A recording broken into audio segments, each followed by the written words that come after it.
네, 참석해주신 내빈 여러분과 먼저 후보님과 기념사진 촬영을 먼저 진행하도록 하겠습니다.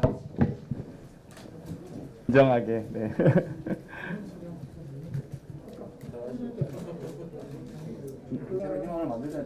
네. 자, 우리 청년주택 하면 화이팅 후창해 주십시오. 청년주택! 화이팅! 네, 촬영 되셨나요? 네, 감사합니다. 모두 자리에 앉아 주시기 바랍니다. 네, 안녕하십니까. 저는 오늘 사회를 맡은 더불어민주당 장경태 의원입니다. 이 자리에는 청약통장을 가지고 계시지만 아직 무주택자이신 분들이 모이셨습니다. 무주택자로서 또 청약 가입자로서 평소 가지고 있던 의견을 가감없이 전달하는 시간이 되셨으면 좋겠습니다. 먼저 이재명 더불어민주당 대통령 후보의 모두 발언으로 시작하겠습니다. 네, 여러분 반갑습니다. 그리고 장경태 의원님 고생하셨습니다.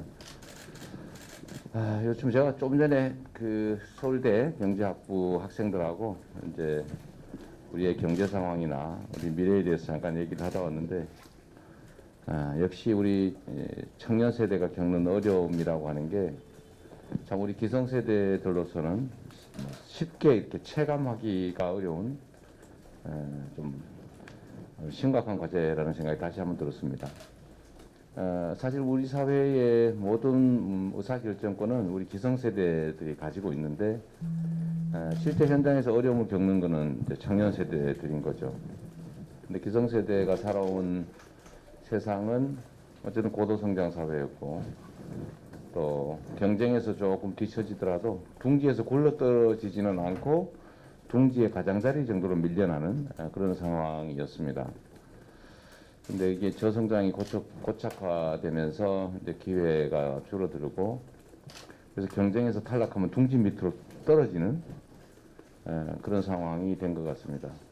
그래서 경쟁이 그냥 우열을 가르는 경쟁이 아니고 생사가 걸린 전쟁이 되어버린 것 같습니다.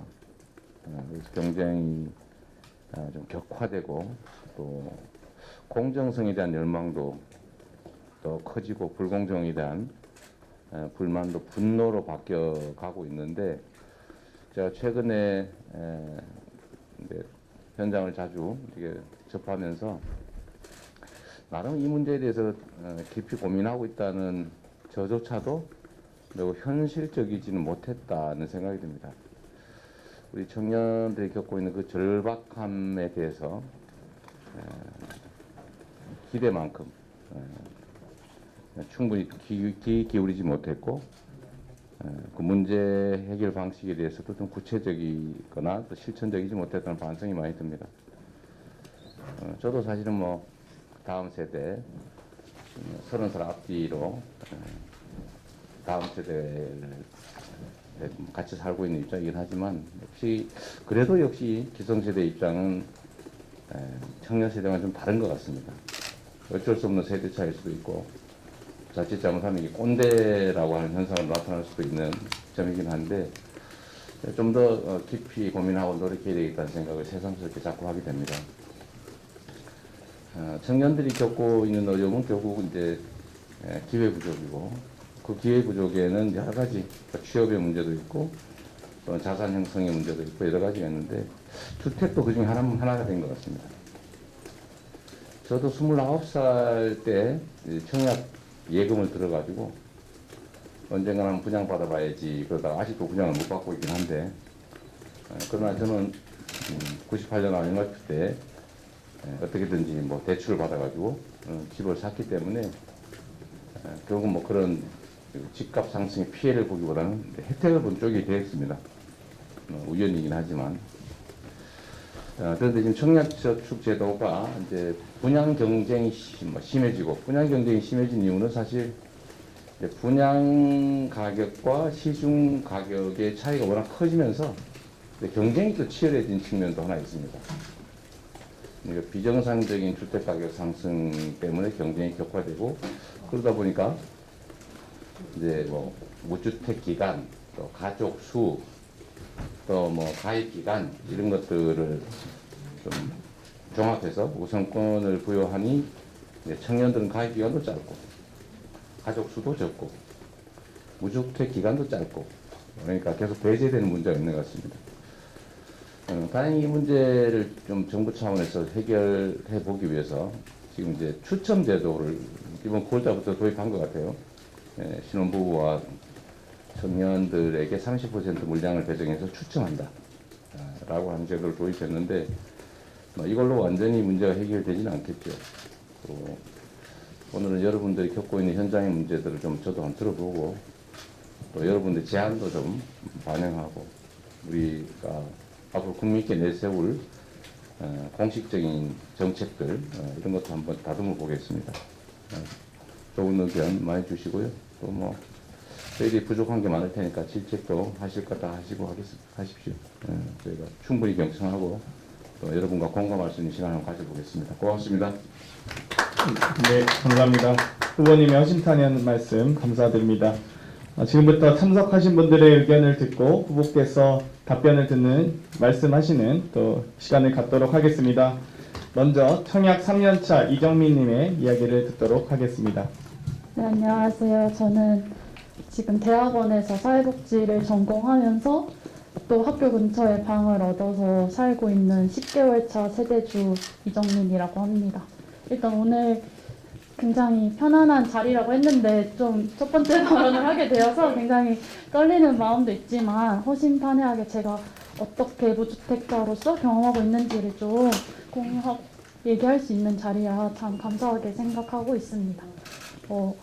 저는 일단 10개월 동안 자취를 하면서 어떤 생각이 많이 드셨는지 혹시 아실까요? 10개월 자취하면서 어떤 생각을 많이 하셨어요? 저는 제가 부귀 영화를 지금 누리려고 자취를 하고 있는 건가라는 생각을 많이 했습니다. 어쩔 수 없는 사정으로 학교 근처에서 집을 얻고 살게 되었지만 제 생활비의 80%는 주거 비용으로 나가고 있습니다.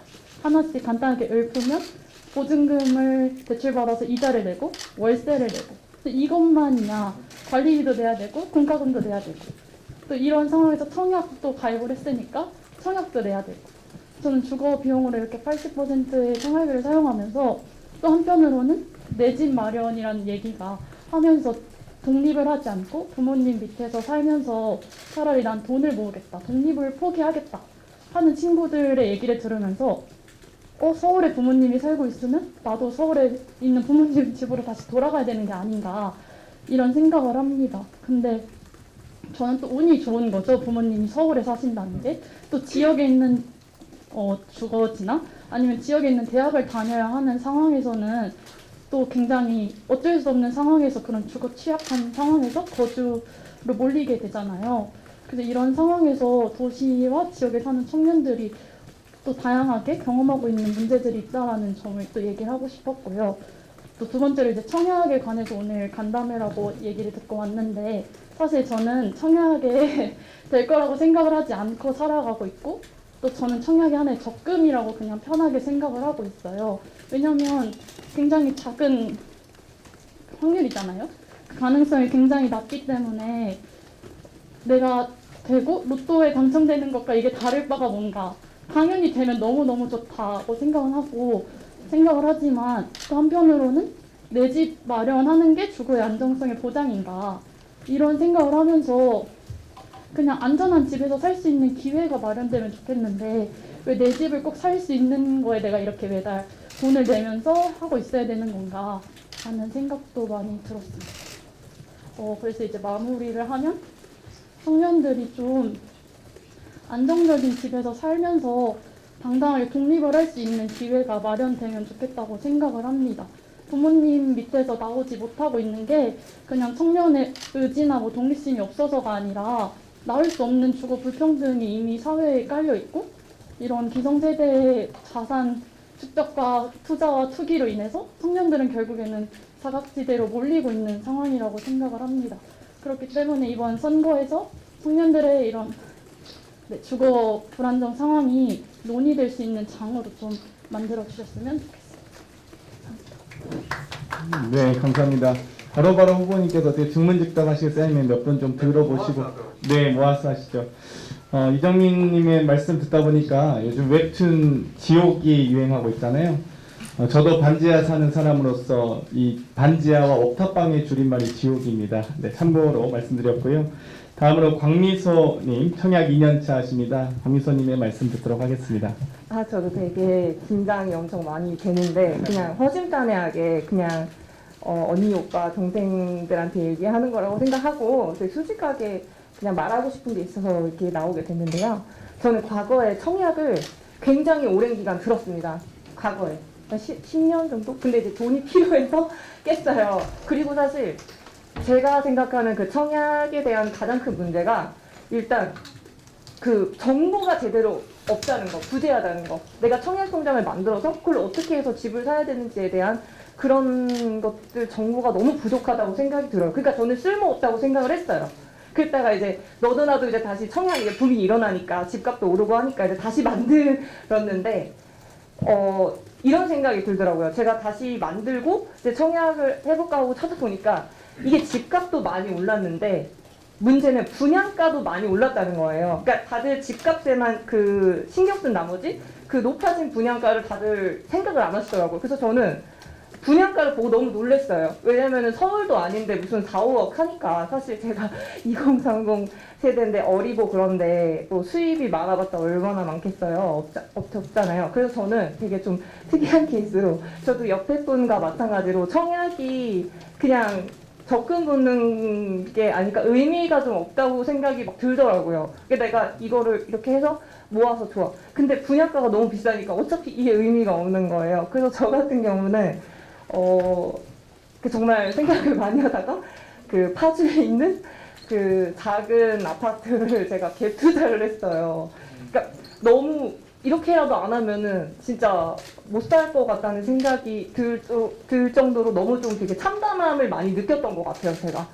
그래서 그렇게라도 할 수밖에 없는 그 현실, 그러니까 청년이 집을 온전히 가질 수 있는 게 아니라 갭 투자라도 할 수밖에 없는 이 현실이 저는 좀 되게 많이 힘들다고 생각을 해요. 그리고 또 마지막으로 한 말씀 정말 드리고 싶은 말이 있는데 그 2030 세대가 집도 되게 중요시하게 여기고 있는 건 맞는데 지금 코인을 되게 중요시하게 여기고 있거든요. 다들 어지간한 분들은 다 한 번씩 해보셨을 거예요. 코인에 대해서. 저도 사실 했었고 하고 있어요. 지금도. 왜냐면은 갭 투자한 집을 돈 모아서 들어가야 되니까. 제가 갭 투자해서 의미가 없잖아요. 이것도 돈을 내가 돈이 있어야 내가 그걸 들어갈 거 아니에요. 그러니까 의미가 없는 거죠. 어떻게 보면 갭 투자도. 그래서 이제 코인으로 열심히 이제 돈을 모아서 들어가려고 이렇게 부푼 꿈을 안고 있는데 사실 엊그젠가 엄청나게 떨어지더라고요. 이게 코인이. 그러니까 정말 이 뭔가 희망이 바사사사 이렇게 사라지는 느낌을 너무 많이 받았어요, 저는. 그리고 제가 몇 개월 전인가? 1년 전인가? 코인을 처음 투자하고 나서 상장 폐지를 당했어요, 또. 심지어. 종목이. 그래서 제가 딱 느낀 거는 이게 코인이 앞으로 이 대세적으로 사람들이 집을 사기 위해서 몰릴 수밖에 없는데 이게 지금 안전장치가 전혀 없다. 그러니까 이 코인판을 키워야 되는 건 맞는데 너무 제도적으로 허술한 것 같아요.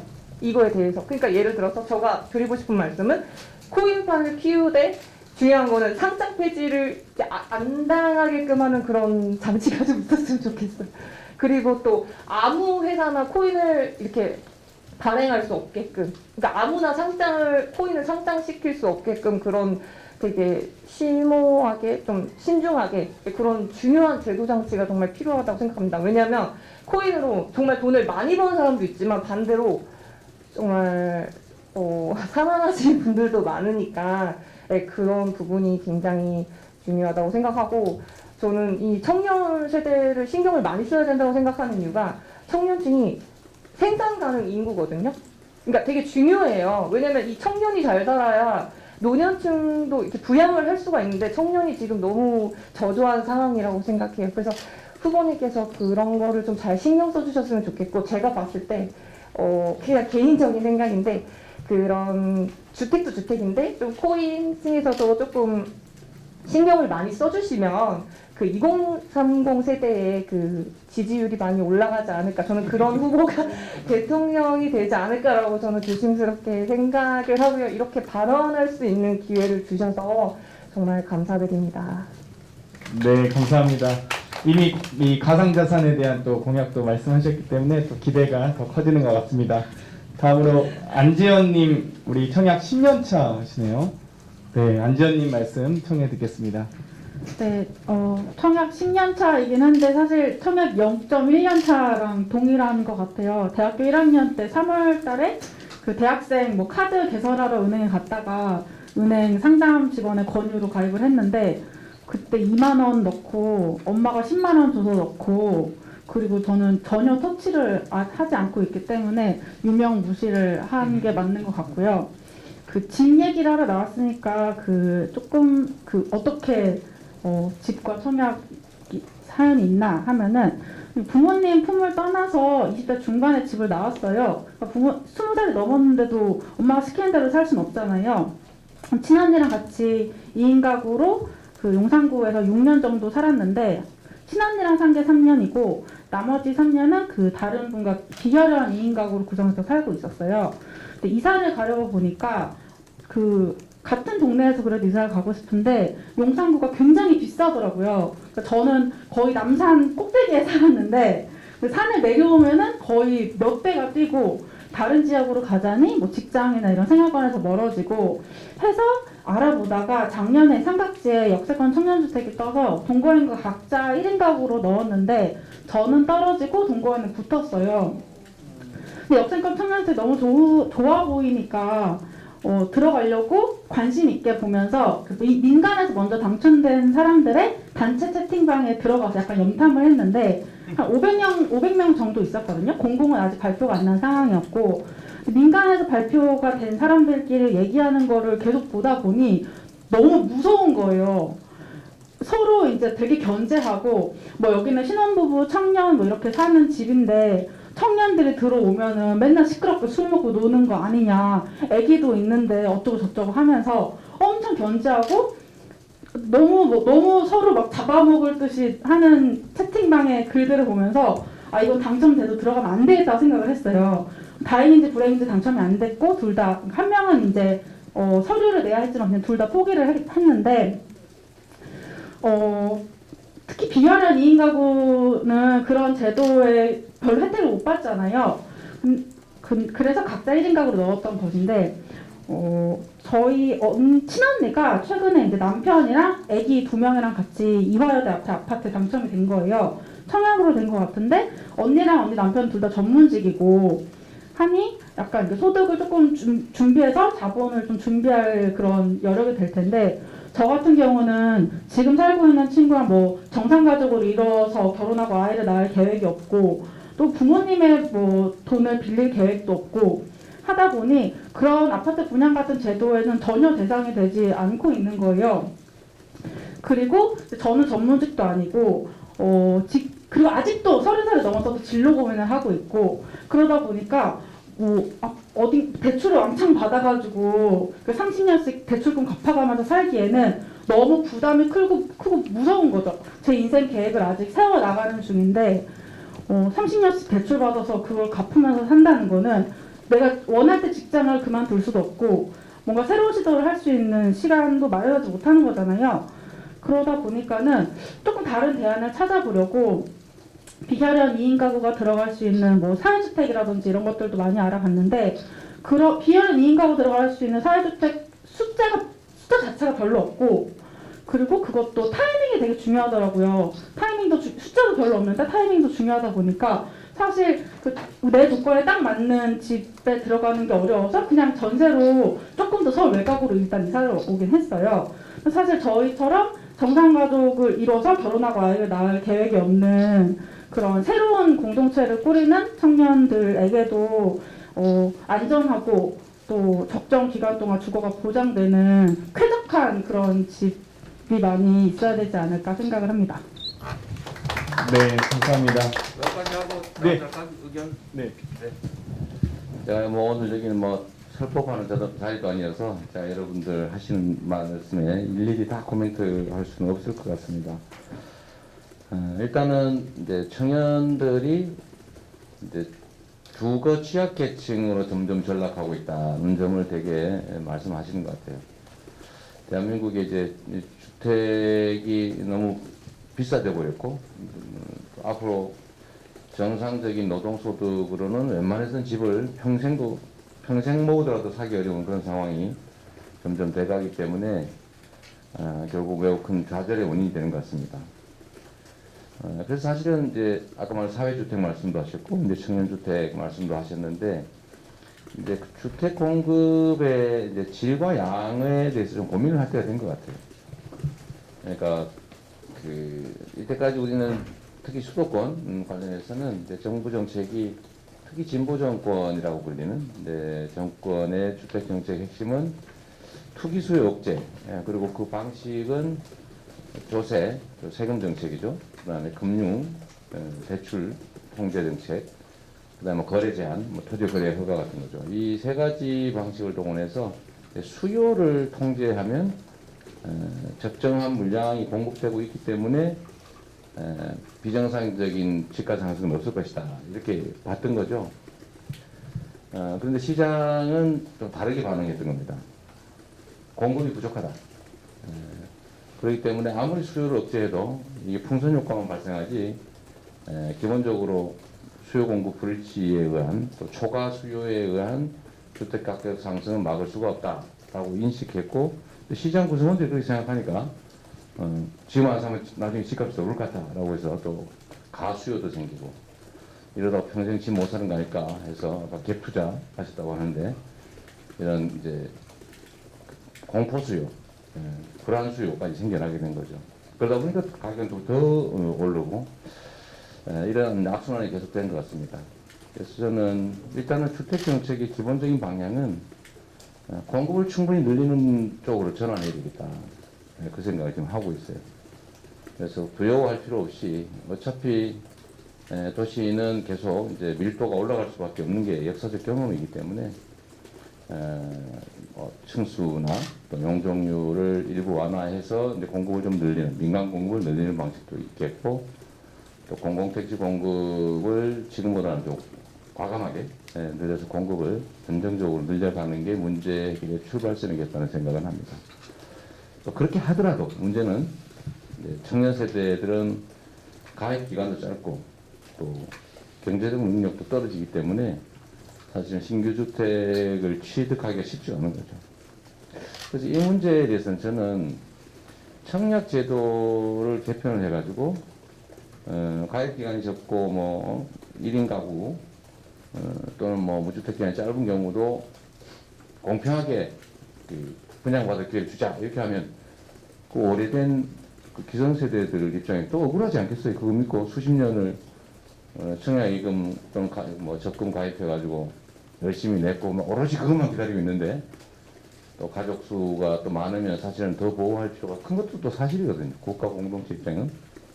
그래서 이거를 을들끼리의 전쟁 상태로 만들면 안 되겠다. 저는 언제나 그렇게 생각하죠. 청년들끼리 경쟁하게 하거나 남녀가 나눠서 경쟁을 하듯이 전쟁을 하거나 이렇게 하면 안 되겠다는 생각이어서 공급의 내용을 조금씩 바꾸자. 그러니까 1인 가구용도 좀 많이 공급하고 또 반드시 가격을 전부 지급하고 땅과 건물을 막 사는 이런 소위 말하는 전통적인 분양 그것도 물량을 늘려가겠지만 그것도 사실은 돈이 없으면 못 사는 사람이 있거든요. 그러면 그 이전 단계로 공공영역에서 품질은 높되 또 저렴한 주택 공공임대도 좀 늘리고 이것만 하겠다는 건 아니고요. 또 그중에서 부담이 적은 건물 분양 방식에 토지는 임대받고 건물 싸니까 그런 방식도 좀 동원하고 아까 말씀하셨던 사회주택 이런 공유주택도 좀 많이 늘리고 그래서 좀 다양하게 해서 선택할 수 있게 그래서 여기서 좀 저렴한 비용으로 일정 기간을 거주하면서 자산을 형성한 다음에 시장에서 일정한 규모의 주택을 구매할 수 있도록 이렇게 해 나가는 정책이 좀 필요하겠다는 생각이 듭니다. 지금까지는 시장에서 빌리거나 아니면 분양을 받거나 둘 중에 하나밖에 없었잖아요.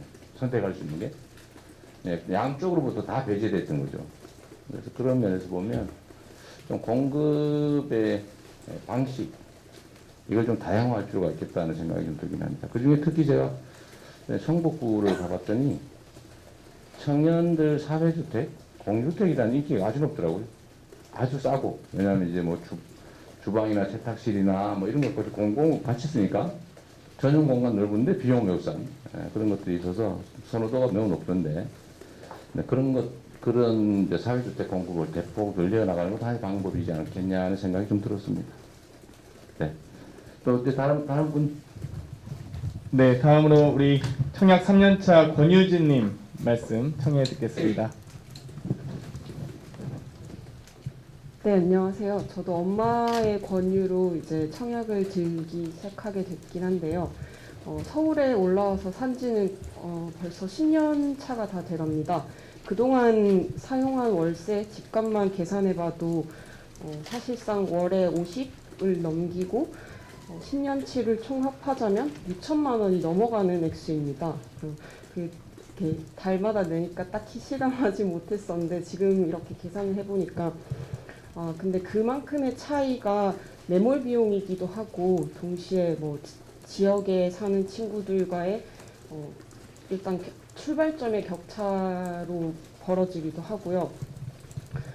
그런 점에서 집값에 대한 부담이 적어졌으면 좋겠다라는 바람이 맨 먼저 말씀드리고 싶고 작년 이맘때쯤일 겁니다. 아마 그 로또 청약이라고 불리는 아파트 분양이 이제 미분양된 게 한 채가 나와서 급하게 이제 지원을 받았었는데 막 그게 수십만의 경쟁률에 이르렀다고 들었습니다. 그리고 발표가 났는데 그 당첨자분께서 계약금을 낼 수 없어서 후순위로 밀렸다던 기사를 봤었는데요. 저도 그 기사를 보면서 저도 그 정도의 계약금도 그러니까 감당할 수 없을 사람이 아니었을까라고 생각을 했습니다. 거의 지금은 앞서 말씀해주신 분들처럼 딱히 청약에 대한 기대를 하지 않고 거의 포기하고 있는 상태인데 그래서 어떤 제도적인 부분에 대한 상상은 제가 할 수는 없는 부분이겠지만 제일 먼저 어쨌든 주거 불안에 대한 그러니까 앞으로 세입자로서 계속해서 2년마다 1년마다 갱신해야 되는 어디로 가야 될지 매년 고민하고 그에 따르는 부대 비용이라든가 추가적인 비용이 더 들어가는 것들에 대한 부담이 제일 큰 것 같고요. 네, 그렇습니다.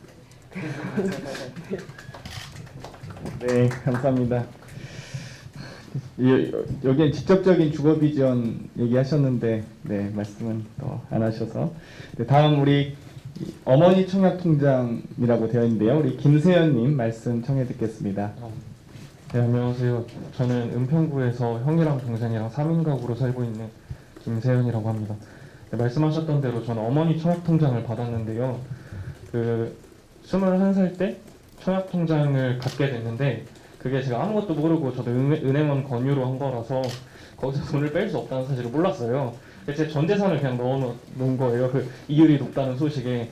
그러고 나서 한 2주 후에 그 돈 뺄 수 없다는 사실을 알고 다시 해지를 하고 그냥 별로 쓸모가 없구나 생각을 하다가 어머니가 이제 한 3년 전쯤에 돌아가셔서 그때 어머니가 갖고 계셨던 그 통장을 상속을 받았거든요. 물론 이제 납입 회차가 거의 없어서 제가 뭐 시작하는 수준이었지만 근데 저는 사실 청약통장, 청약에 대해서라면 드릴 말씀이 없습니다. 왜냐하면 쓸모가 있었던 적이 없었기 때문에 뭐 거기에 돈을 넣는다고 해서 돈을 쓸 수 있는 것도 아니고 그래서 그 돈이 나한테 돌아온다는 보장도 없고 하니까 사실 드릴 말씀이 없는데 제가 어제 그래서 좀 찾아봤어요. 청약을 하려면 어떤 게 필요한가, 뭐 가산점은 어떤 게 있고 어디에 요즘 분양이 되고 있나를 좀 찾아봤는데 애초에 그 청약에 관련해서 청년에게 묻는 게 좀 이상하다고 생각이 들었거든요. 왜냐면은 청약을 한다고 해서 찾아보니까 납입 회차가 몇십 회 넘어야 되고 뭐 부양가족도 있어야 되고 이러니까 사실 20, 30대로서는 거의 못 들어간다고 봐라 이렇게 다 말을 하더라고요. 그래서 뭐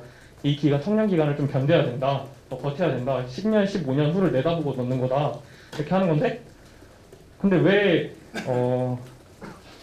뭔가 이 삶이 계속 청년 때는 견뎌야 되는 거라고 하는데 왜 삶을 견뎌야 하는가라는 질문은 계속 생기더라고요. 삶을 누리지 못하고 계속 견뎌야 하는 이 청년 기간이 왜 뭐 어리면 죄인가? 막 이런 생각이 계속 들고, 물론 이제 뭐 갈 때야 뭐 찾아보면 있죠. 좀 더 욕심을 버리고 조금 멀리 서울 중심부로부터 그 기존 한양에서부터 점점 멀리 떨어지면은 살 곳이 있긴 한데, 그럼 또 문제는 그렇게 세입자로서 밀려났을 경우에 뭔가 주거의 질이 굉장히 안 좋다는 걸 되게 많이 느꼈거든요. 저는 계속 살면서. 일단 그 불안정성이 좀 문제라고 생각을 하는데, 저는 원래 지금 은평구에 살기 전에 그 집이 옛날에는 좀 잘 살았어서 대치동에 살았었거든요. 대치동에 살다가 이제 아빠 사업이 망하면서 뭐 자가가 전세로 가고 전세가 월세로 막 점점 돌려지는 과정을 다 경험을 했었는데, 그러고 나서 결국에 전 대치동이 참 좋았는데 제 친구들도 거기 있어서 그 재개발이 되면서 이제 다 쫓겨나게 됐어요. 그리고 나서 은평구에 왔는데 은평구 가련 제1구역이 또 재개발이 됐더라고요. 그 선정이 돼서 사업 시행 인가만 나면 이제 6개월 이내로 나가야 되는 상황이라서 좀 집 찾기 솔직히 쉽지 않잖아요. 매매된 전세든 월세든. 그래가지고 또 집을 찾아야 되는 상황인 건데, 이런 불안정성이 가장 큰 문제라고 생각하고, 물론 이제 임대차 보호법 때문에 좀 안정성이 좀 확보되긴 했지만, 두 번째는 그 주거의 질이 아까 말씀을 별로 막 있었다고 하셨던 것, 누가 죄송합니다. 제가 밥 먹다가 옆 테이블에서 들었는데 집주인이 수리를 안 해주려고 하거든요. 왜냐면 돈이 계속 나가니까. 근데 이제 그게 그 법에 제가 알기로는 그게 돼 있거든요. 수리를 해줘야 되는 의무 사항으로, 특히 뭐 도배 장판 별로에 관해서는 꼭 해주기로 돼 있는데 사실 안 해주죠. 그리고 거기에 들어갔는데 문제를 발견했을 때는 이미 집도 다 찾아놓은 상태고 계약금도 다 넣어놓은 상태고 다 해서 집주인한테 밑보이면 안 되는 상황이 돼버리니까, 저는 사실 세입자로 사는 게 엄청 뭐 자가로 못 살아서 불행하다 이런 생각은 안 들었거든요. 오히려 그 사회에서 자가로 못 살면 불행한 것처럼 딱 포장을 하고, 뭐 집 못 사면 큰일 나고 나 어떻게든 집 사야 된다, 집 사놔야 된다 이렇게 얘기를 하니까 저는 더 힘들었는데, 사실 세입자로 살아도 행복할 수 있잖아요. 집값 낮고 그 월세 낮고 집이 괜찮으면 행복할 수 있는 건데, 뭐 억울하면 집 사든가 약간 이런 식이니까 집 수리에 관한 제도도 좀 충분해야 된다고 봅니다. 그리고 한편으로는 공공임대주택 관련해서도 청약이 조건이 되는 걸로 알고 있는데, 저는 한편으로 공공임대주택에 가시는 분들은 굉장히 저소득층일 텐데 저소득층이 꾸준히 주택 청약을 넣을 수 있나? 이런 생각이 들더라고요. 그리고 특히 뭐 공공임대주택은 좀 조건이 다르긴 하지만, 그래서 이게 정말 청약이라는 조건을 만들어야 되니까 그냥 넣은 건가? 뭐 이런 식으로 생각을 하게 돼서, 저는 뭐 앞으로 정책 결정권자가, 저희 교수님이 항상 그런 말씀 하시는데, 뭐 양심과 실력을 겸비한 자가 정치인이 돼야 된다 이렇게 말씀하시는데, 양심이 어떤 어려운 사람을 돕는 마음이라면은 실력은 누군가를 희생시키지 않고도 원하는 바를 이끌어내는 뭐 그런 실력이 아닌가 싶어요. 그래서 일단 기말고사 기간에 여기 나와서 교수님 계셔서 죄송하다는 말씀 좀 드리고 싶고, 꼭 그런 분이 됐으면 좋겠습니다. 네, 감사합니다. 한 분 더 듣고 후보님께 말씀 청하겠습니다. 청약 11년 차라고 하는데요. 우리 김대현님 말씀 듣겠습니다. 네, 안녕하세요. 저는 인천에 살고 있고요. 올해 6월에 지금까지 쭉 부모님 댁에서 살다가 올해 6월에 자취를 처음 시작해가지고 원룸에 산지 한 반년 정도 됐습니다. 뭐 오늘 청약에 대한 얘기를 하라고 해가지고 왔는데, 저도 마찬가지입니다. 청약에 대해서 할 말이 없습니다. 왜냐하면 제 생각에 청약은 중산층으로 올라가기 위한 경매 티켓 같은 느낌입니다. 청년 세대에게 청약이란 글쎄 뭐 이대로 한 10년, 20년 부으면 기회가 있을지도 모르지만, 그때까지 내가 과연 이 청약을 부을 수 있는 능력을 갖고나 있을까? 그런 생각이 들고요. 제가 독립하기 전에 지금 부모님이 살고 계신 인천에 공공주택으로 저희 부모님께서 분양을 받으셨는데, 거기 아파트 단지에 카톡방이 생겨가지고 좀 들어가가지고 정보 공유를 할 겸 들어갔는데, 최근에 인천도 아파트 값이 정말 많이 올랐습니다. 작년 초에 2억 초반대 하던 게 지금 실거래가가 4억 5천까지 올랐는데, 이게 좋아할 일이 아니고 그 안에 계신 분들이 다 이거 5자 가야 된다, 6자 가자 이런 얘기로 흥분을 하고 계세요. 저평가되어 있는데 이제서야 올랐다 이런 말씀하고 계신데, 뭐 청년 세대인 저 입장에서는 좀 괘씸합니다. 내가 만약에 매매할 수 있는, 돈이 없어서 매매할 수도 없지만 살 돈이 있어서도 저런 분들에게 그냥 4억 5천 5억 안기면서 집을 사고 싶은 마음이 안 들더라고요. 그러니까 사실 지금 전세 이 매매니 하는 것들이 결과적으로는 기성세대들이 5자에 내놓으면 5억 주고 그 돈 들어가서 뭐 울며 겨자 먹기로 살아야만 하는 것이 지금 현실 아닙니까? 저는 이게 사다리 걷어차기나 다름없다고 생각합니다. 청약은 그나마 모두에게 공평한 제도라고는 하지만 사실상 저희에게는 언감생심이다. 그림의 떡과 마찬가지라고 생각합니다. 그 말씀하신 것처럼 뭐 150만 채 공급을 하겠다, 250만 채다 이런 공약이 많이 나와서 사실 정부에 살 수 있는 것은 공급 정책, 이제 수요를 억제하는 것에는 유용한 플레이어가 아니고 지난 5년 동안의 그 결과가 나타났다고 생각합니다. 그래서 좀 반가운 정책인데 단순한 어떤 주택을 숫자 250만 채, 150만 채라는 숫자에만 너무 연연하지 마시고 주택의 질을 봤으면 좋겠다 그런 생각이 드는데요.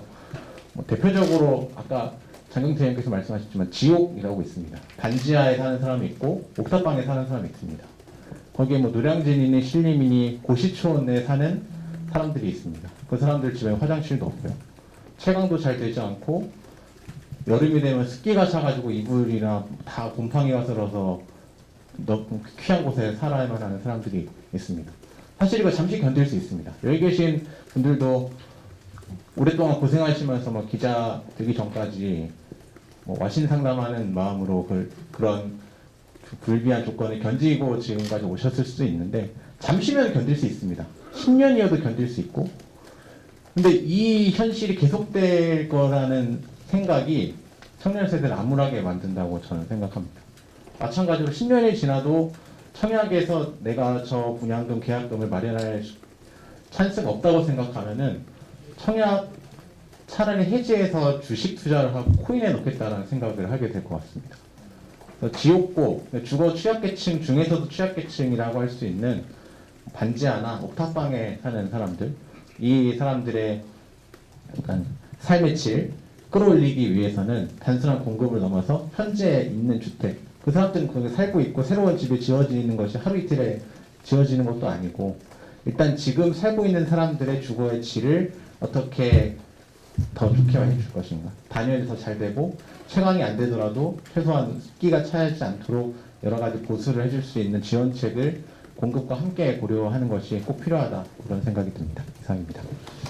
네, 감사합니다. 오늘 방금 말씀 주실 때 용산 청년주택 840세대 그것도 인기도 많았고 또 우리 후보님께서도 동대문 장안동의 사회주택도 방문해 주셨는데 그런 많은 또 수요가 있습니다만 아직까지 공급이 턱없이 부족하다는 느낌도 들고요. 저희가 청약통장에 2만 원씩 넣어서 계약금도 마련할 수 없는 상황 때문에 사실 여러 가지 가산점제로는 도저히 따라갈 수 없어서 이번 이사 대책 때도 15%의 또 추첨제를 30%로 늘리기도 했거든요. 근데 그럼에도 불구하고 더 특단의 대책이 있어야 되는 것 같고 사실 이렇게 우리가 이 청약통장에 대한 이야기를 나누는 이 순간에도 청약통장을 모르시는 분이 있어서 참 안타깝게 생각합니다. 우리 후보님의 말씀 청해 듣도록 하겠습니다. 그 누구 흉본 아니죠? 아닙니다. 저는 그냥 네.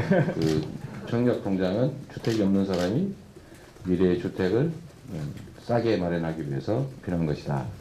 그 얘기하고 싶었던 거죠? 네, 그렇습니다. 지금 사실 이제 저도 이제 주택 청약 예금을 전 들어놨었죠. 예금을 들어놨고 지금 한 30몇 년 된 것 같아요. 아직까지 저도 신청했는데 자꾸 떨어지더라고. 네. 그래서 그 다음부터 아이고 뭐 집도 있는데 뭐 굳이 내가 해야 되나 지금 그러고 있는 중입니다. 근데 우리나라 주택 공급 시장이 좀 왜곡돼 있어요. 그러니까 이게 뭐 어떤 거냐면 그 실제로 주택을 신규로 지어서 공급하는 가격은 수도권, 특히 이제 경기도 이런을 보면 평당 1,000만 원 조금 넘는 수준?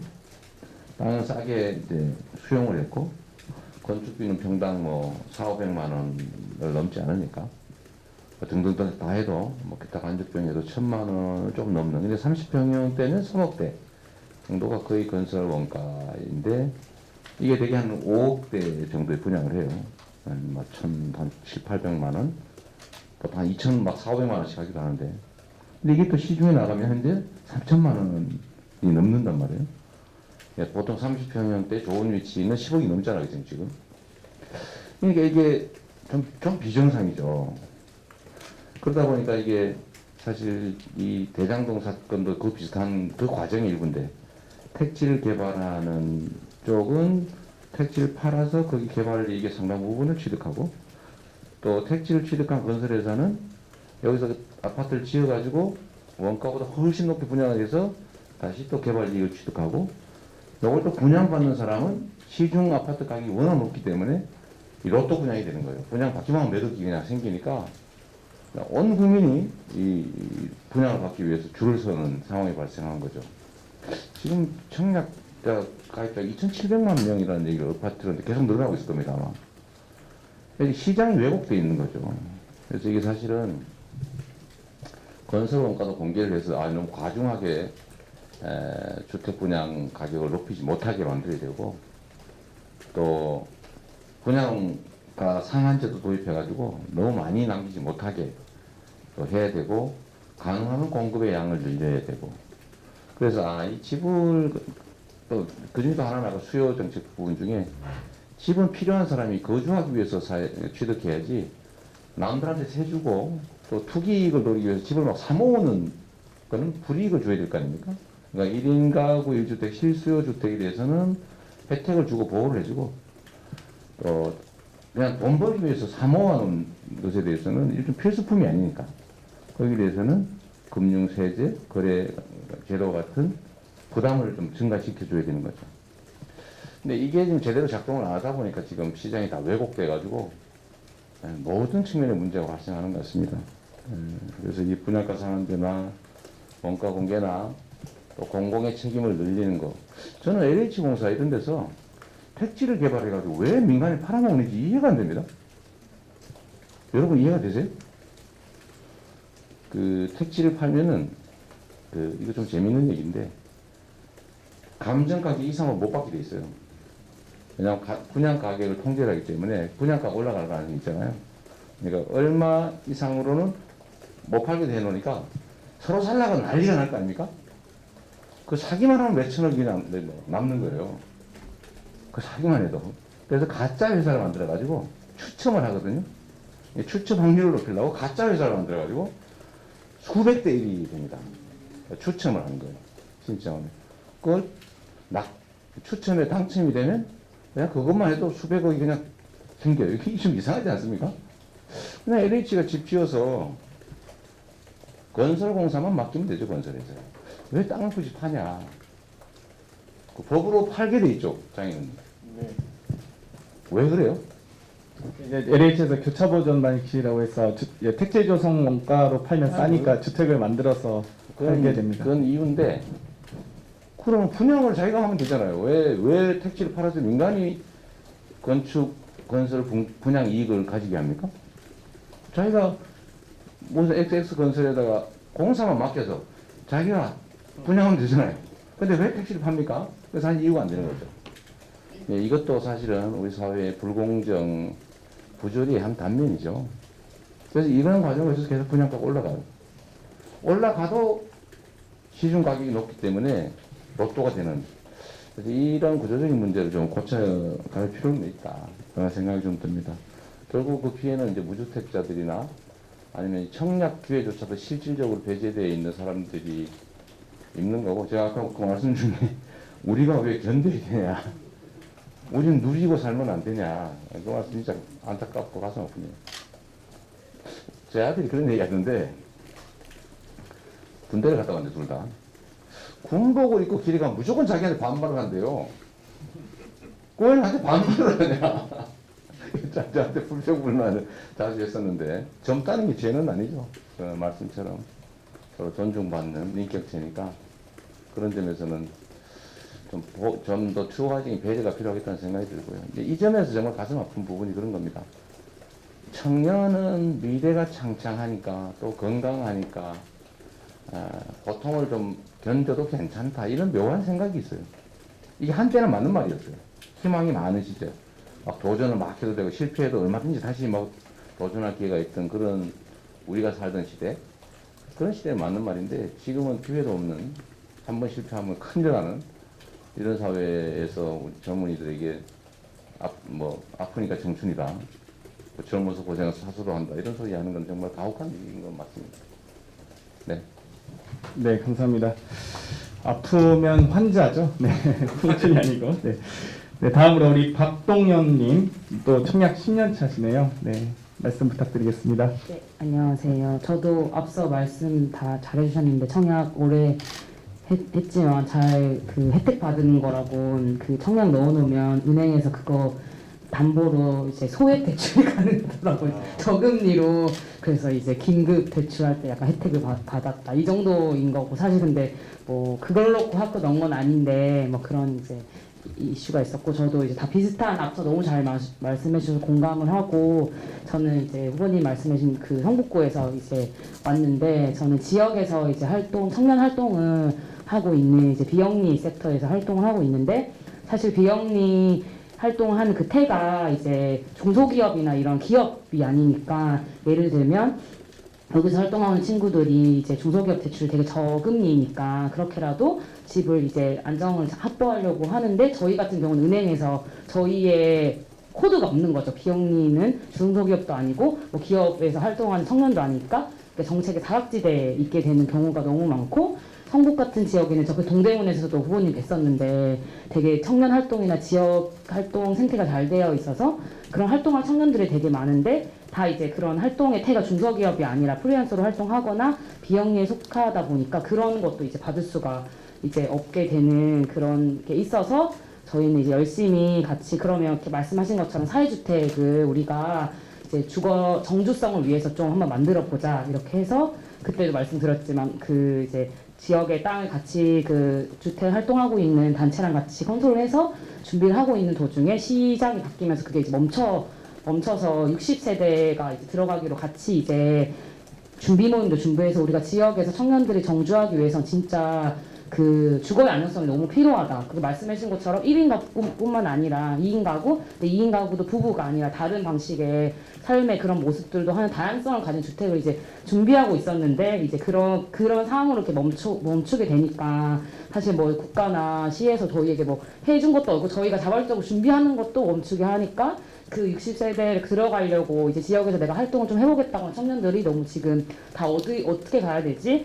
나는 조금 벌어도 좀 그 저렴한 집에서 안정을 살고 있으면 이렇게 지역에서 활동하면 살고 싶은데 이걸 이제 멈추게 되니까 어떻게 해야 될지 되게 고민이 되고, 그래서 좀 저는 청약은 뭐 말씀 많이 해주셔가지고 계속 말씀하신 것처럼 기본 주택 계속 말씀하고 계시니까 사회주택이나 이런 부분들에 대해서, 근데 사회주택을 만드는 것도 중요한 게 아니라 어떻게 방식으로 살 건지도 좀 디테일하게 같이 고민할 수 있는 자리가 많았으면 좋겠다는 바람입니다. 네, 감사합니다. 네, 감사합니다. 정말 너무 가슴 아픈 얘기를 해주셔서 네, 사회주택법 빨리 통과됐으면 좋겠습니다. 네, 다음으로 우리 청약 16년 차의 김진세님 말씀 청하겠습니다. 네, 안녕하세요. 저는 의정부에 살고 있는 김진세입니다. 저는 청약의 혜택을 받은 사람이고 12월에 입주를 앞두고 있는 사람이에요.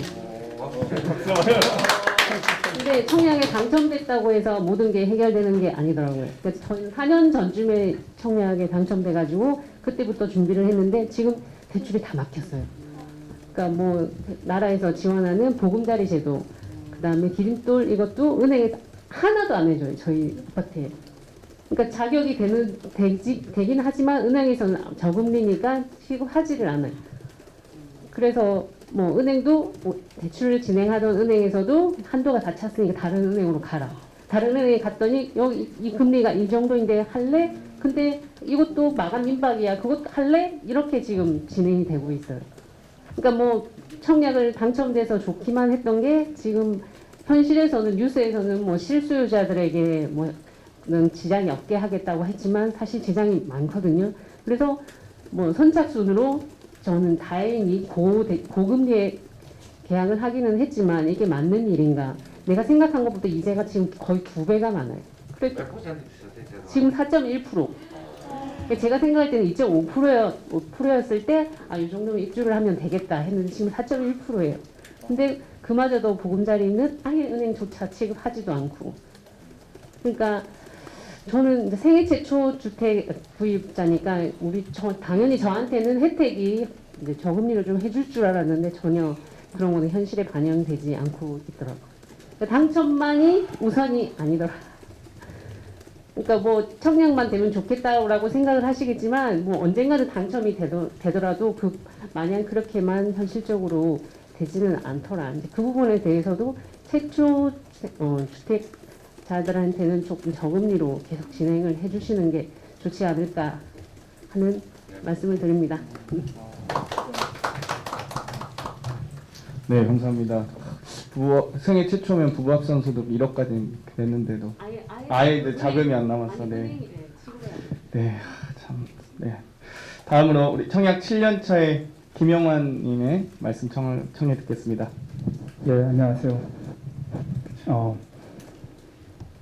저는 개인적으로 청약 저축이라고 하는 통장을 부모님께서 만들어 주셨고 주택에 어떻게 들어가야 되는지 다 이미 잘 학습이 된 상태에서 시작을 했습니다. 근데 그 학습된 걸 갖고 이제 밖에 주택을 어떻게 살 수 있는가를 봤을 때 민간에서 분양하는 주택은 살 수 없을 거라는 판단이 들었고, 물론 그 당시에 대출을 할 수 있었겠지만 그것도 너무 버거웠기 때문에 그 저축을 없애고 이제 청약 종합저축 통장이라고 해서 통합이 나온 시기에 이제 그 통장을 갈아타서 지금 현재 7년 차라고 얘기 드렸고요.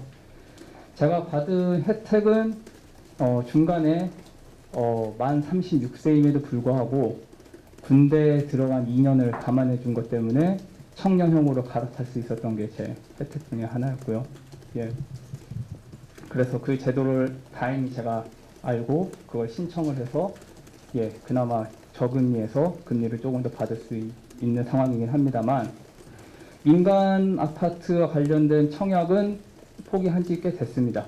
한 번 더 받고 넣어보기 전에 제 가산점을 계산했을 때, 예, 뭐 굳이 언론 기사를 보지 않더라도 제 점수가 되지 않는다는 게 너무 자명했기 때문에 할 수 없다는 거. 그러니까 여기 몇 분께서 말씀하셨는데 청약을 그냥 주택에 들어갈 수 있는 티켓으로 만들었는데 그 티켓조차 활용할 수 없는 상태가 돼버린 게 지금 현실이라고 생각하고요.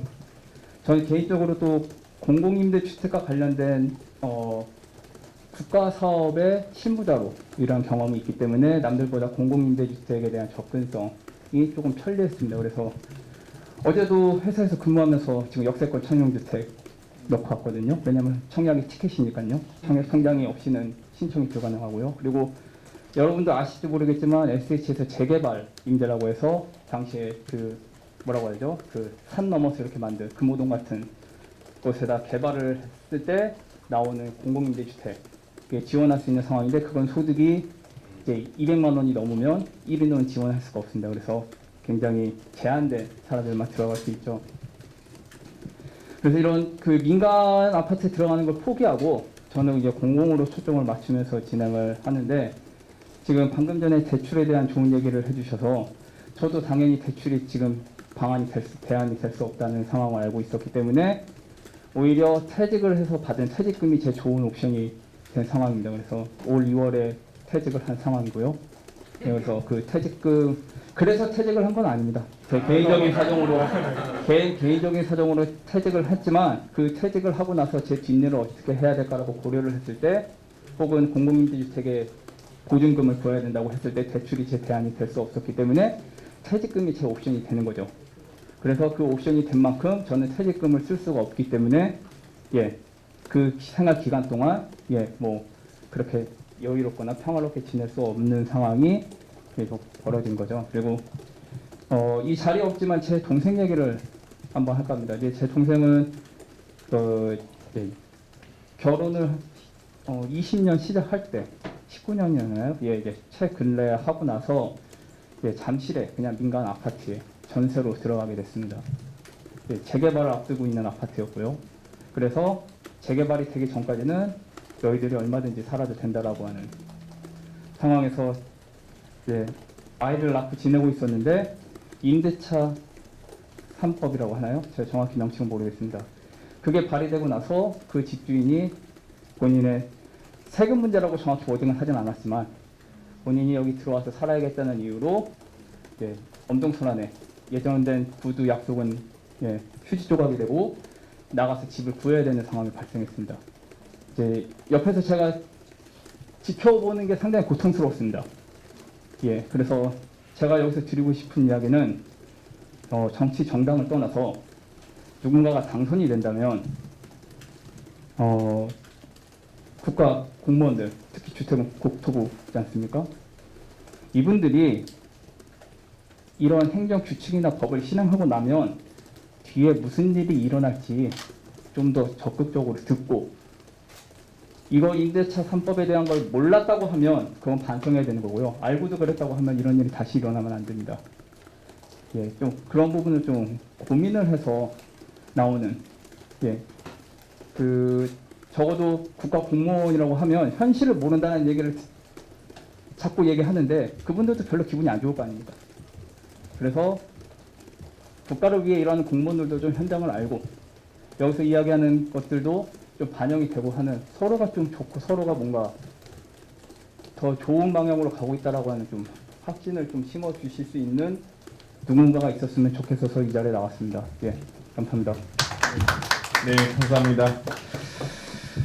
네, 다음으로 우리 청약 11년 차의 백경진님의 말씀 청해 듣겠습니다. 네, 안녕하십니까. 저는 운이 좋게 10월달에 결혼을 했고요.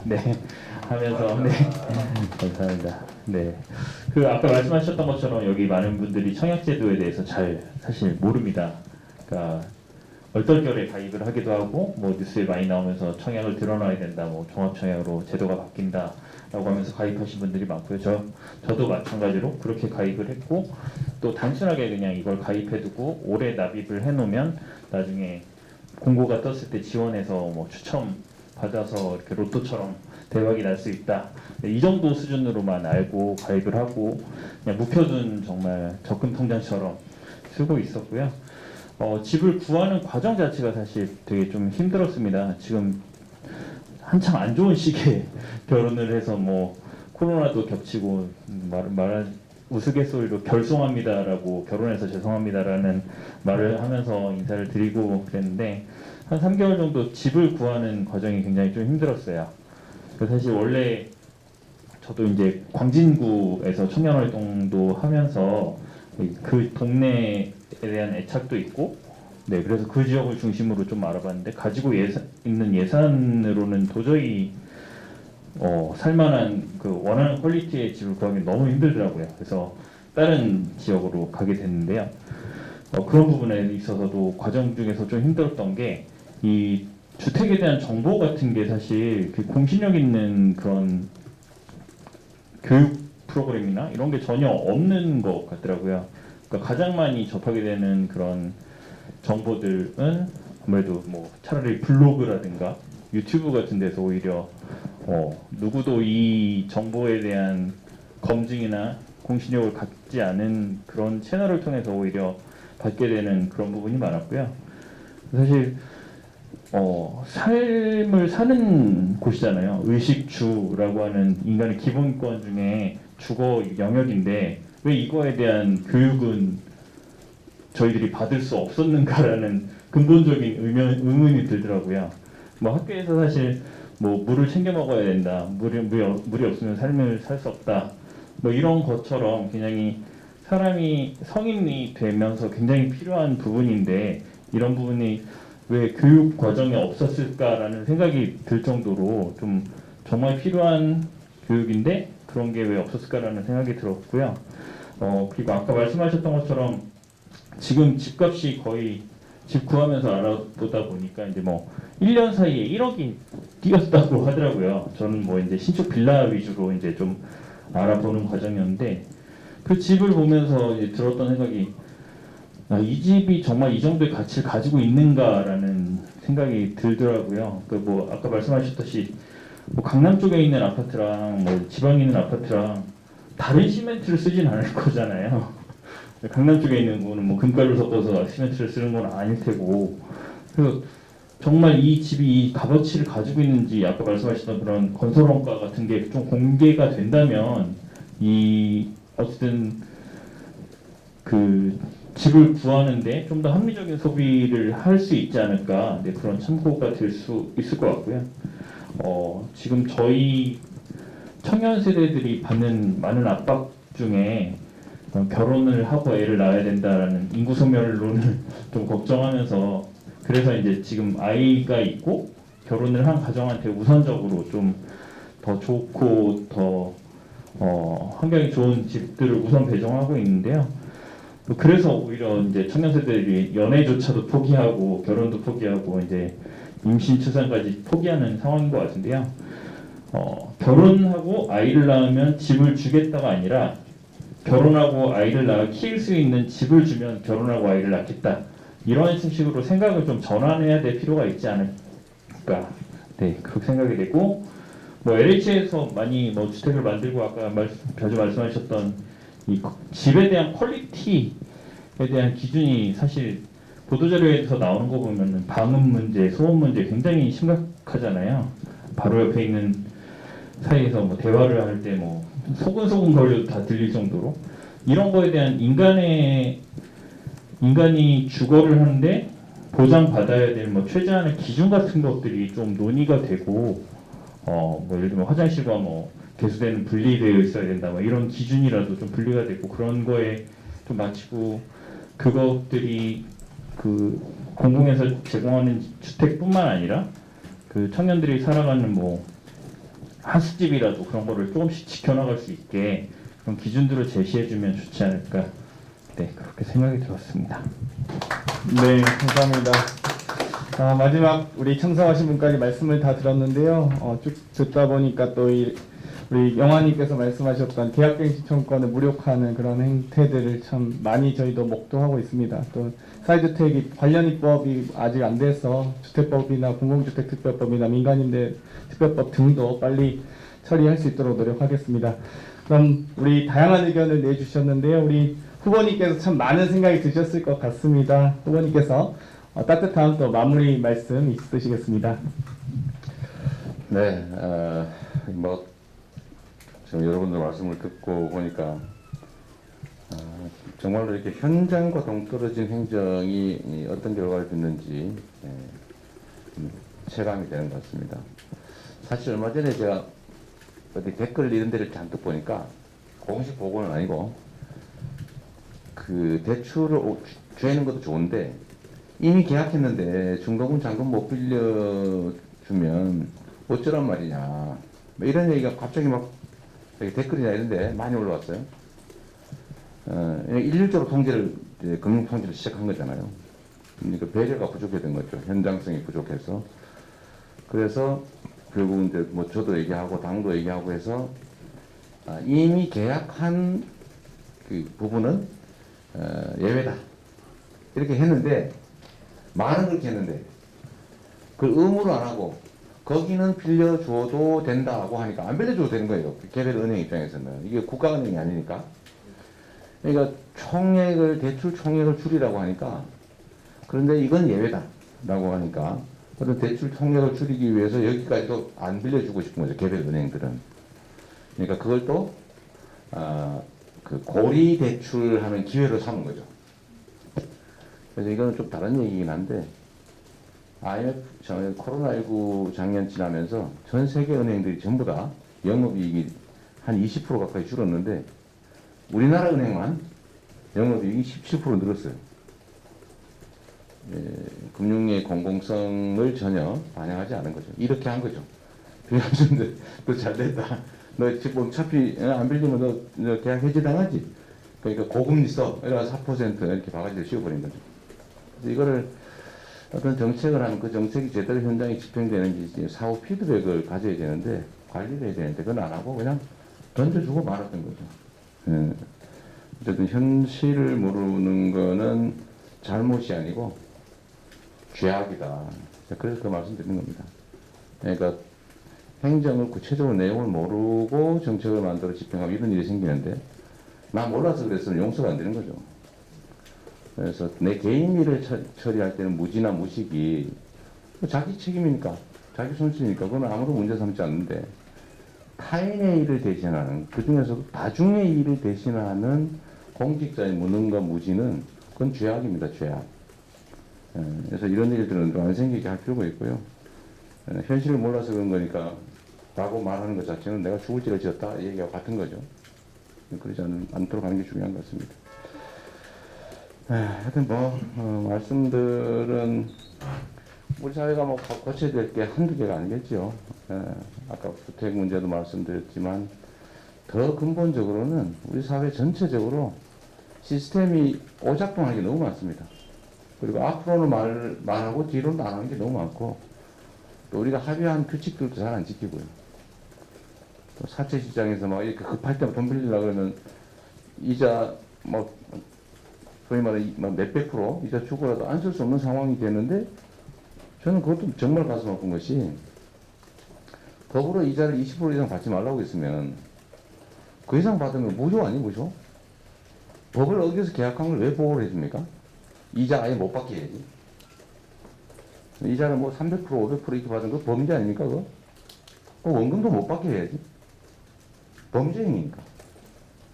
근데 이런 것들도 다 그냥 6% 이내는 받게 다 허용을 하고 걸린 것만 해결하면 다른 불법 행위는 다 용인되고 이러다 보니 이게 전체적으로 사회가 불합리하게 예측 불가능하게 힘센 사람, 얍삭한 사람이 이익 보는 사회가 돼버린 거 아닌가 싶고요.